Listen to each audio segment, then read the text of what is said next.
Mesdames et messieurs, chers téléspectateurs, bonjour. Bienvenue à cette deuxième session de votre émission Témoignages de miracles et de profils pour proclamer les hauts faits de l'Éternel dans les vies et au travers des vies des individus. Dans la dernière session de cette émission, nous vous avons présenté des témoignages de provisions miraculeuses, de conceptions miraculeuses et de profils d'hommes. Parlant de miracles, la conversion est l'un des plus grands miracles que Dieu opère dans la vie d'un individu. Ainsi, dans notre émission de cette semaine, nous allons vous présenter le témoignage du miracle de conversion que le Seigneur a opéré dans la vie du pasteur de l'un des saints de l'église du quartier général. Jean-Paul Maton est son nom. Écoutons son témoignage.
Je voudrais dire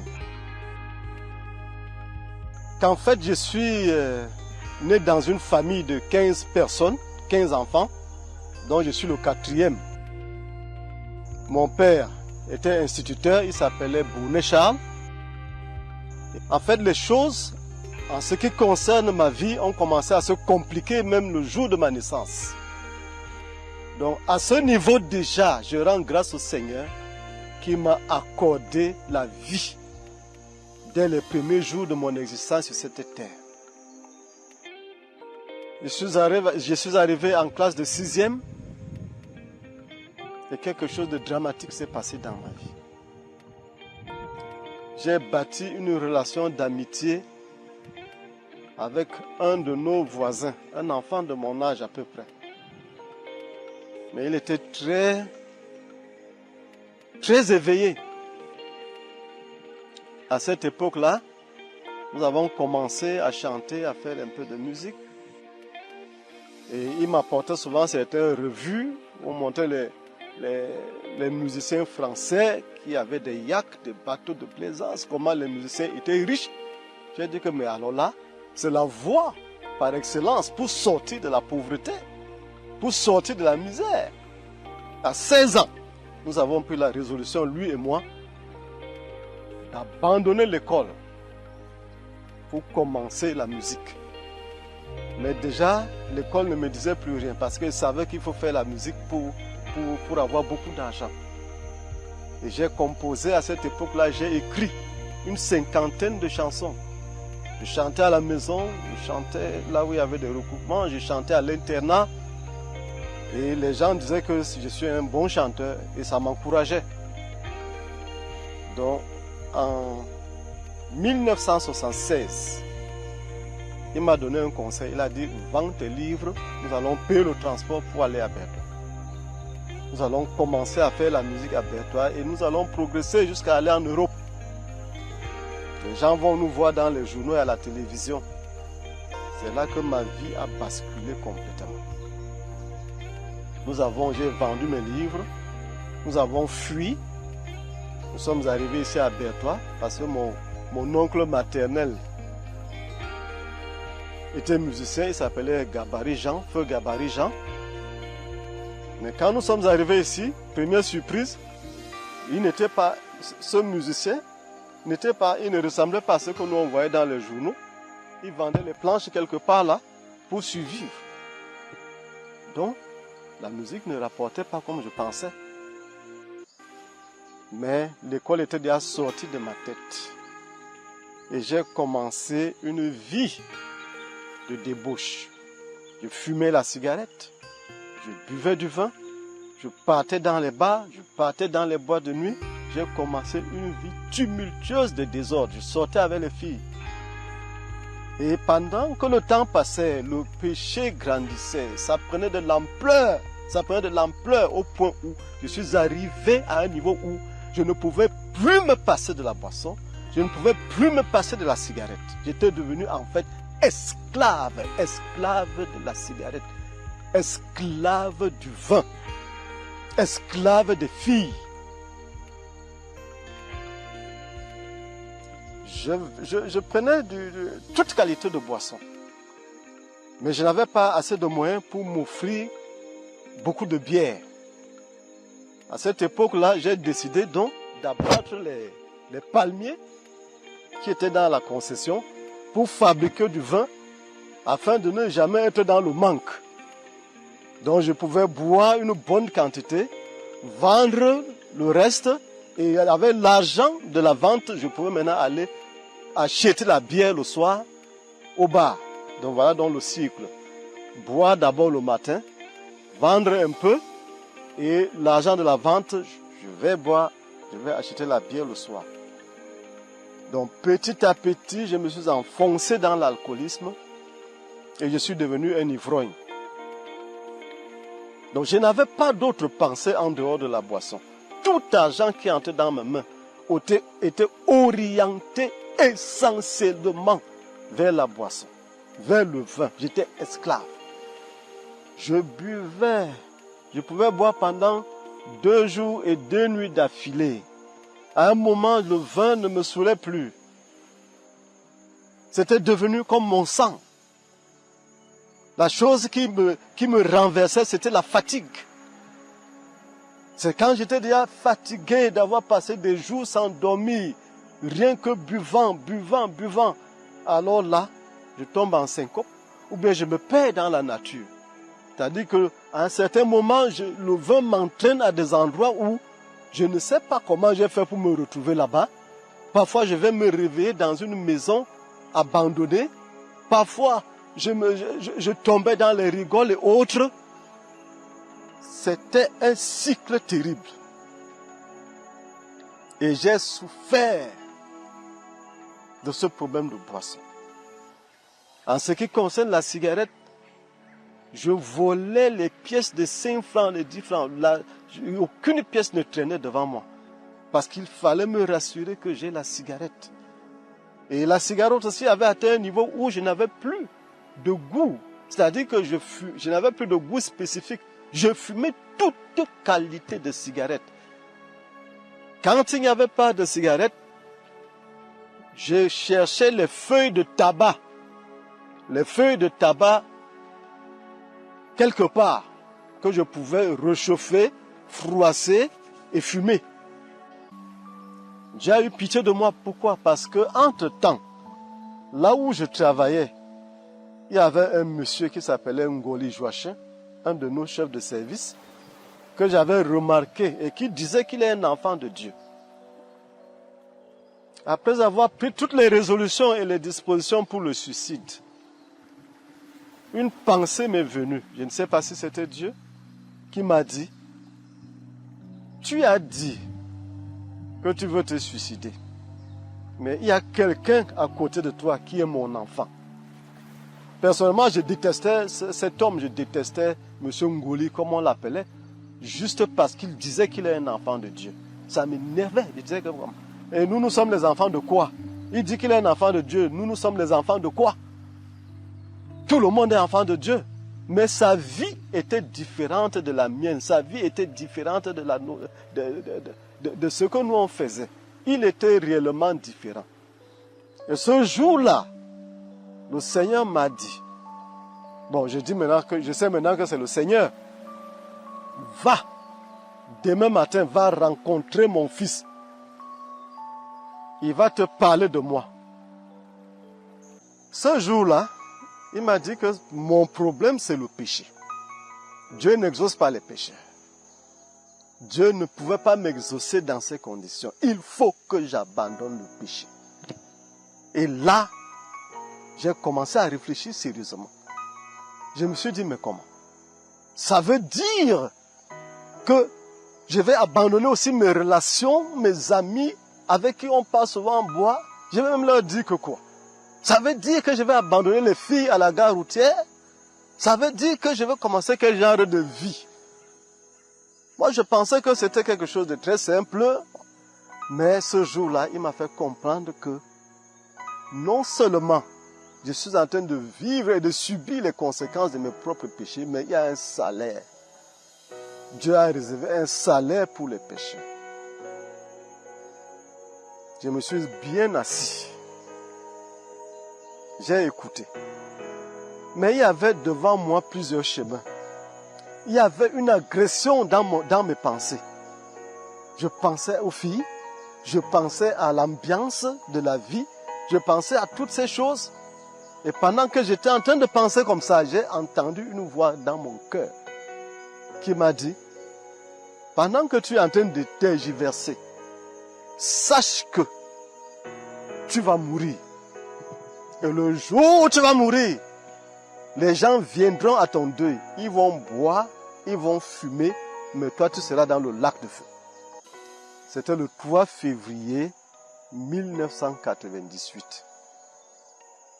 Je me suis repenti. J'ai donné ma vie au Seigneur Jésus. Et les choses, à l'instant là, ont changé. À cet instant précis où j'ai dit Amen, je me suis senti léger. Il y a un poids qui m'a quitté. C'est comme si j'étais devenu vivant. Quand je regarde à travers la fenêtre, je vois les arbres. Je vois les feuilles qui bougent. Je vois le ciel qui est bleu. Je sens une joie, une paix, une joie m'envahir. Je me pose la question, mais comment? J'étais où? J'étais dans quel monde? Dont le monde est si beau, dont la vie est si belle. Je n'avais rien, mais j'étais juste content, joyeux. Joyeux d'être. C'était la joie du salut. Mesdames et messieurs, chers téléspectateurs, nous sommes parvenus au terme de cette émission. Cher ami, toi qui nous écoutes, es-tu dans la même situation que le pasteur Jean-Paul? Es-tu esclave de l'alcool? Es-tu esclave du sexe? Es-tu esclave du tabac? Nous voulons te dire que Jésus peut te transformer. Ouvre ton cœur. Peut-être as-tu besoin d'aide. Contacte-nous à l'adresse qui s'affiche en fond d'écran. Que Dieu te bénisse. Rendez-vous la semaine prochaine pour une nouvelle édition.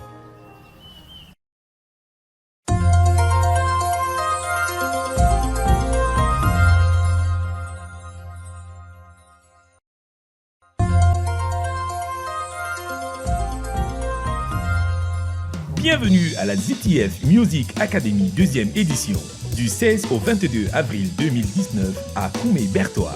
La ZTF Music Academy, c'est une école de louange, une pépinière de ministres de la louange et plusieurs musiciens de talent pour Dieu. La ZTF Music Academy 2e édition avec la participation du leader mondial de la CMCI, Théodore Andossé. À l'occasion de la préparation de notre convention mondiale CMCI 2019, la ZTF Music Academy organise cette édition extraordinaire avec la présence de Didier Degaine, Pascal Snow et 14 autres musiciens professionnels qui seront là pour partager leur expérience. Alors ne manque pas. ZTF Music Academy 2nd Edition in Koumé-Bertois, a place to be. Nous donne rendez-vous à Koumé au Cameroun du 16 au 22 avril 2019 pour le ZTF Music Academy. À très bientôt. Koumé au Cameroun du 16 au 22 avril 2019 pour le ZTF Music Academy. Je compte sur vous.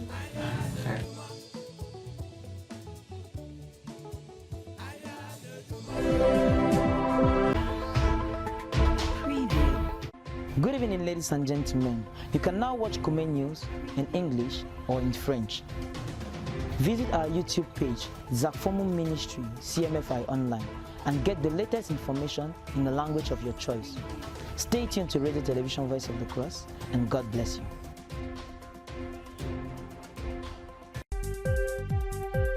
Audio Jungle.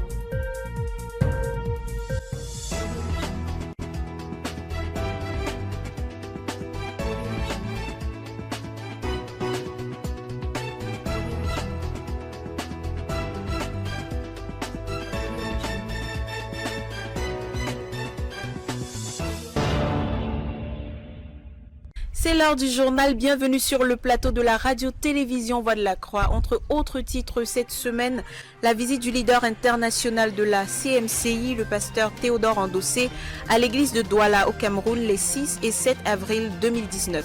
Le siège de prière de 56 heures tenu par le Centre de prière et de jeûne pour la conquête du monde à Koumé au quartier général du 3 au 5 avril 2019. La retraite de travail sur les livres de l'auteur Zacharias Staneformum sous la supervision de la sœur Henriette Marga, principale de l'école de la connaissance et du service de Dieu. La tenue au quartier général du 3e cours de l'UMPJ pour le compte de l'année 2019 du 27 mars au 5 avril. Voilà pour les titres, le développement dans un instant.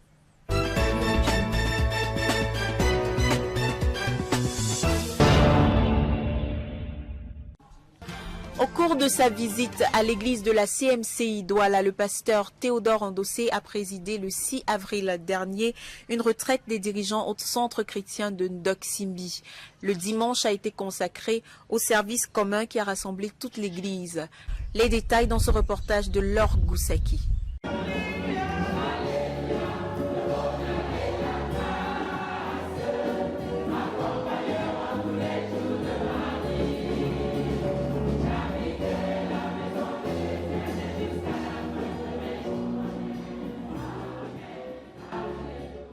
Ce samedi 6 avril 2019 se tenait au centre chrétien de Ndoksimbi une retraite des dirigeants de l'église de Douala avec le leader mondial de la communauté missionnaire chrétienne internationale, le frère Théodore Andossé.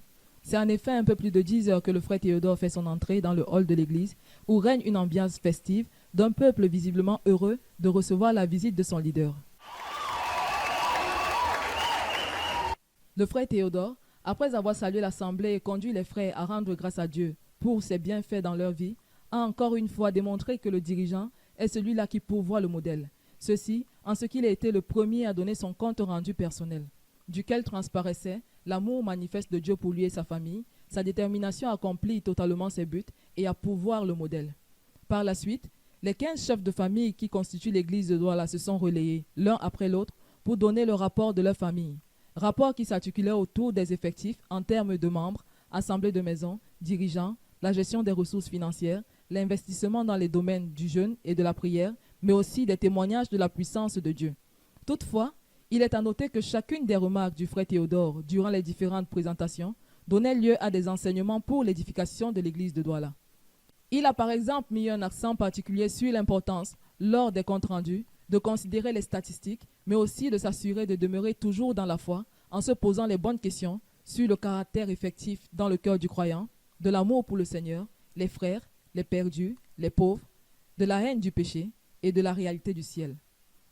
De ce qui ressort des différents rapports, l'église de Douala à cette date compte plus de 52 000 membres dans 1001 églises de maison et plus de 1317 dirigeants. Il est finalement 20h15 lorsque le frère Théodore Andossé conclut ses propos en rappelant aux dirigeants de l'église de Douala la nécessité pour eux de connaître la vision de Dieu pour l'église de Douala pendant que nous entrons dans la phase 3 de l'œuvre et de s'y préparer. I wanted us to look at God's vision for Douala in phase 3. Je voulais que nous examinions la vision de Dieu pour l'église de Douala à la phase 3. I would have wanted to share with you J'aurais voulu partager avec vous what God sees about the church in Douala in phase 3. ce que Dieu voit de l'église de Douala à la phase 3. And how we can prepare. Et comment nous pouvons nous préparer. For example, Par exemple, the largest number of leaders in the church in Douala in the next 3 years will be young people. le plus grand nombre de dirigeants dans l'église de Douala dans 3 ans, ce seront les jeunes. How do we prepare to have a church led by the young? Comment allons-nous nous préparer pour avoir une église dirigée par les jeunes? Without being invaded by worldly innovations. Sans être envahis par les innovations mondaines And frivolities. et la frivolité. How? Comment? C'est un peuple fort nombreux qui s'est rendu au centre chrétien de Ndoksimbi ce dimanche 7 avril 2019. afin de prendre part au culte commun qui clôturait la visite du frère Théodore Andosé de ce week-end à Douala. Tel que la coordination de ce culte le laissait présager, ce dimanche a été fortement marqué par la présence de Dieu et de très grandes réjouissances. Dans les 2 halls de l'église, l'assemblée s'est laissée emporter par des chants et des danses sous la conduite d'Endoximbi Singas, des semeurs et même des couples missionnaires d'Allemagne et d'Autriche qui, pour l'occasion, ont revisité en allemand un chant bien connu du répertoire des saints de Douala.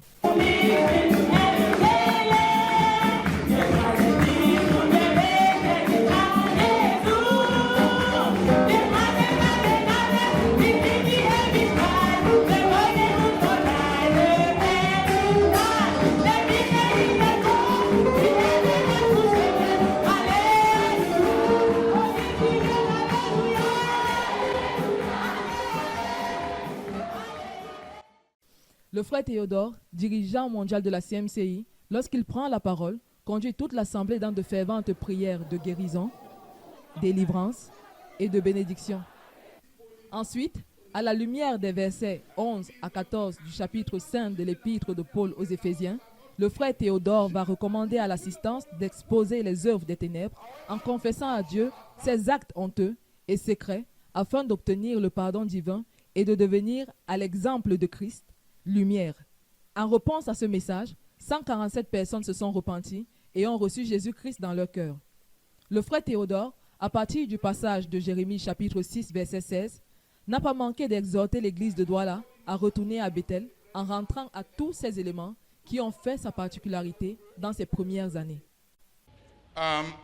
This year, the Lord was calling all of our ministry to return to Bethel.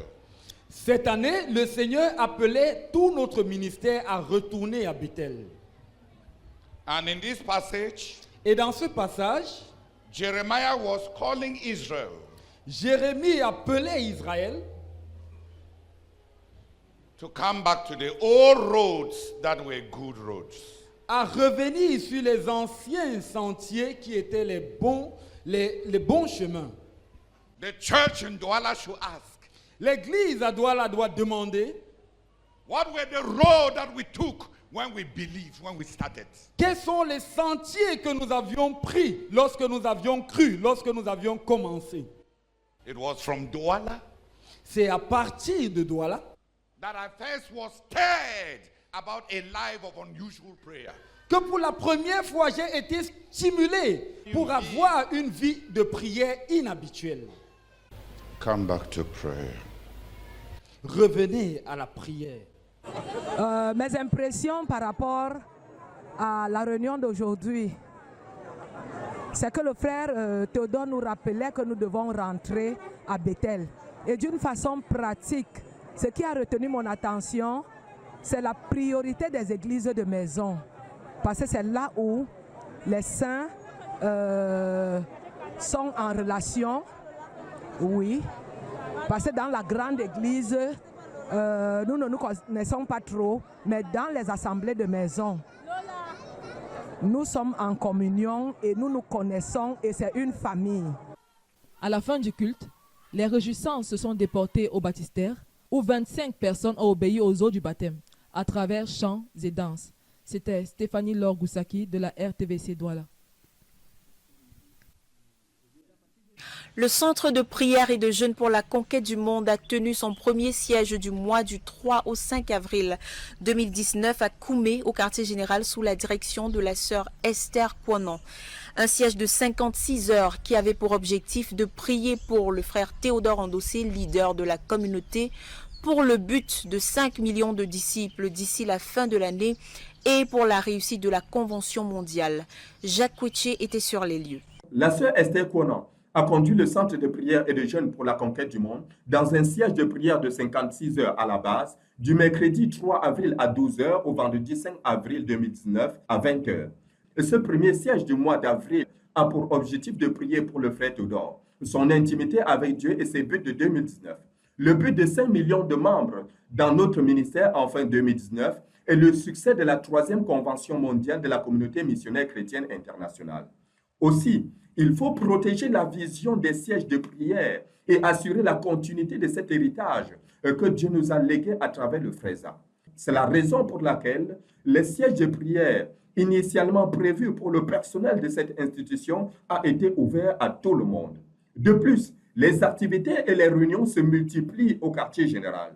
Il faut donc la prière adéquate pour porter, alimenter et accomplir toutes choses. C'est mercredi dernier à 12h précises qu'elle a donné le coup d'envoi de cette bataille par d'abondantes louanges et des proclamations. Ceci a été suivi de beaucoup d'exhortations à partir de son expérience personnelle, des livres chrétiens et même de la Bible. Et cette phase a laissé la place à la prière pour le frère Théodore, sa marche avec Dieu et ses buts de 2019. Le but de notre ministère en cette année, les activités au quartier général, de le succès de la 3e convention mondiale de la communauté missionnaire chrétienne internationale. Le fardeau de cette rencontre ainsi déchargé le vendredi vers 20h, un rendez-vous a été fixé pour le prochain siège de 80 heures qui se tiendra du 18 au 21 avril 2019 à la base. Pour la RTVC, Jacques Kouetchi. C'est depuis 2017 que l'équipe sous la sœur Henriette Barga, principale de l'école de la connaissance et du service de Dieu, travaille sur les livres de l'auteur Zacharias Stanifomum, inspiré des cahiers de notes de la principale de l'institution. L'objectif actuel est de produire un total de 100 livres d'ici le mois d'août prochain. Le reportage. Cette semaine, nous nous sommes rendus chez le couple Bilé à Kano, un quartier de la ville de Bertoua au Cameroun. C'est ici qu'est hébergée une équipe d'environ 20 personnes qui, depuis juillet 2017, travaillent sur les livres de l'auteur Zacharias Stanifomum, sous la supervision de la sœur Henriette Barga, principale de l'école de la connaissance et du service de Dieu. Après un moment de relâche, en raison de leur participation à la 6e session de 42 jours de l'ECSD, les membres de l'équipe se sont hardiment remis au travail depuis le 9 mars dernier. Ayant achevé de travailler sur les 5 premiers livres de la série autobiographique de l'auteur ZTF, ils s'attaquent actuellement à l'écriture des 25 prochains livres de la même série qui devront être prêts pour le 30 avril. Dès le mois de mai, il sera question pour eux de produire 40 livres contenant les témoignages de la main de Dieu dans notre ministère. Des témoignages de guérison, de délivrance, de brisement de malédiction, de provision, de signes, de miracles, de prodiges et de toute autre intervention divine. Tout membre de la communauté missionnaire chrétienne internationale est donc urgemment invité à envoyer son témoignage à l'adresse email testimoniesforpraise@gmail.com afin de contribuer à enrichir le contenu de ces livres à produire pour ceux qui ne l'auraient pas encore fait.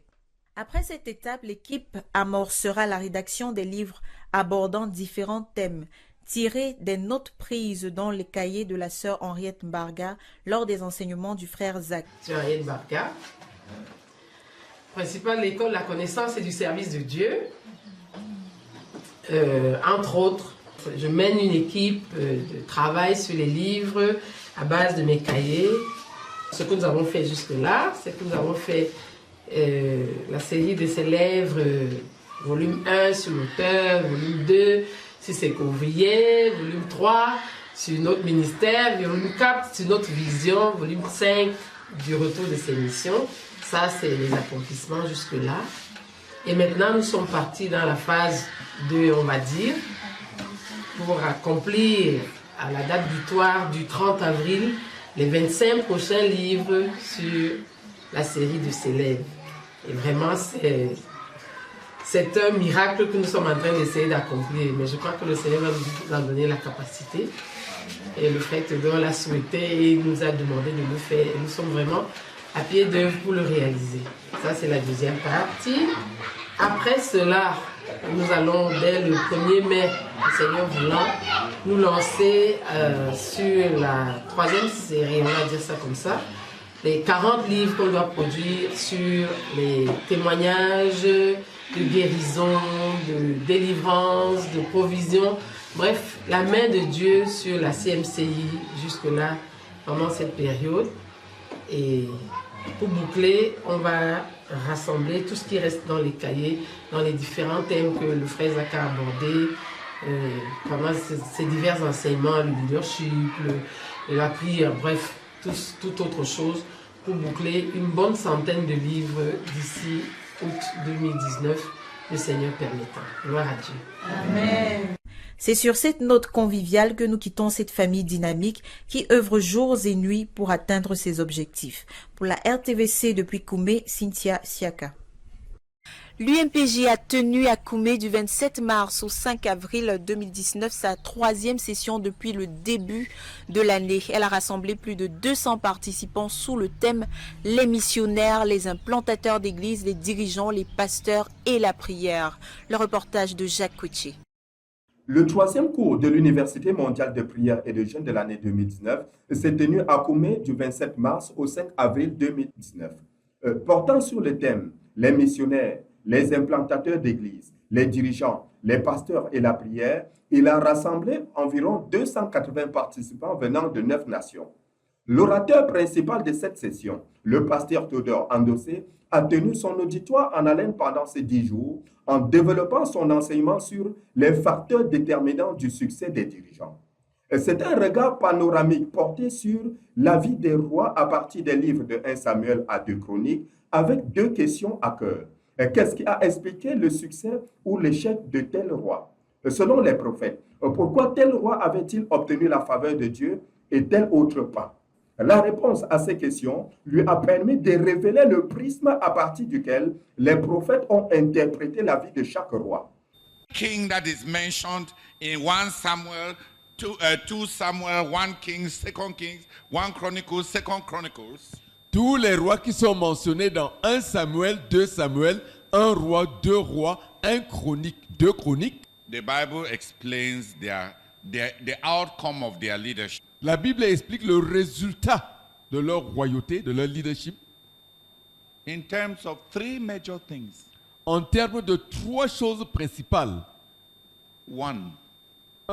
Whether they were seekers of God or not. À savoir s'ils étaient des chercheurs de Dieu ou pas. The second thing that the Bible mentions for all the leaders. La deuxième chose que la Bible mentionne pour tous les dirigeants is whether they followed a godly model or not. C'est savoir s'ils avaient suivi un modèle pieux ou pas. The third factor. Le troisième facteur was the obedience of that king.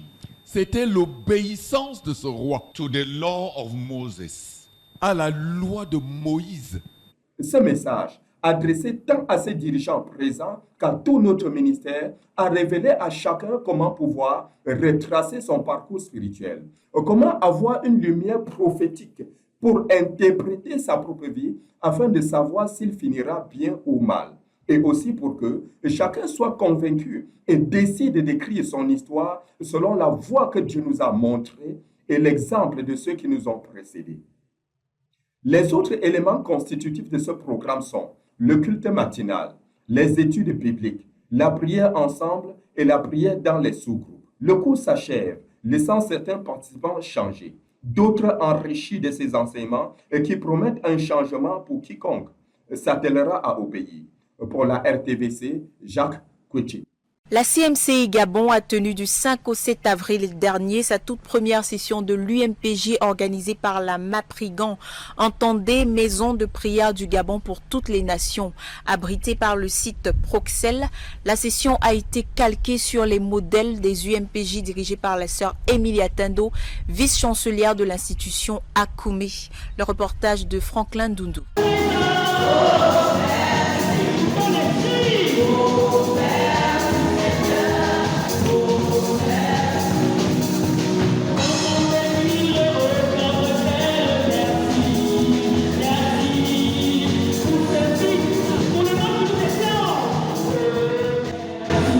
Le siège de la communauté missionnaire chrétienne internationale du Gabon a abrité du 5 au 7 avril 2019 la première session de l'UMPJ.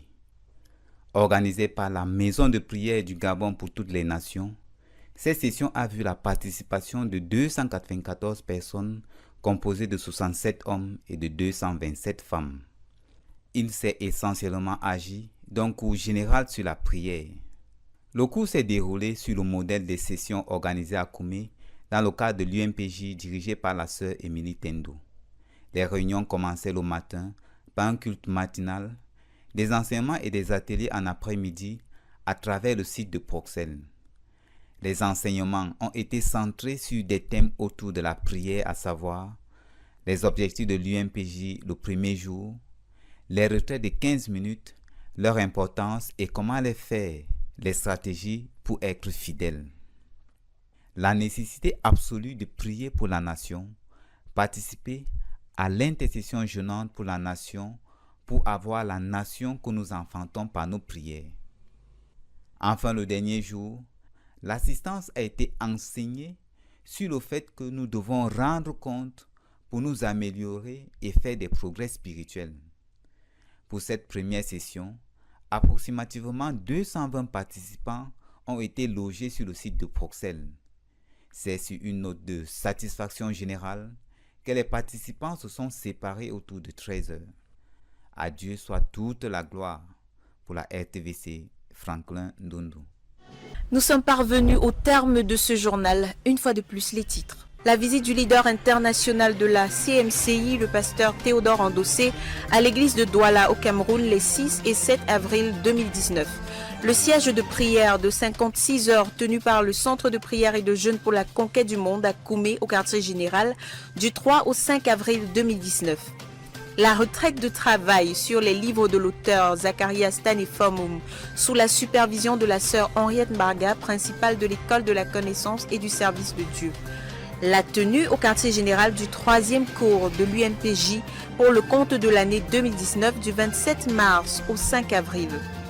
Mesdames et messieurs, merci de nous avoir suivis. Rendez-vous la semaine prochaine. Soyez bénis.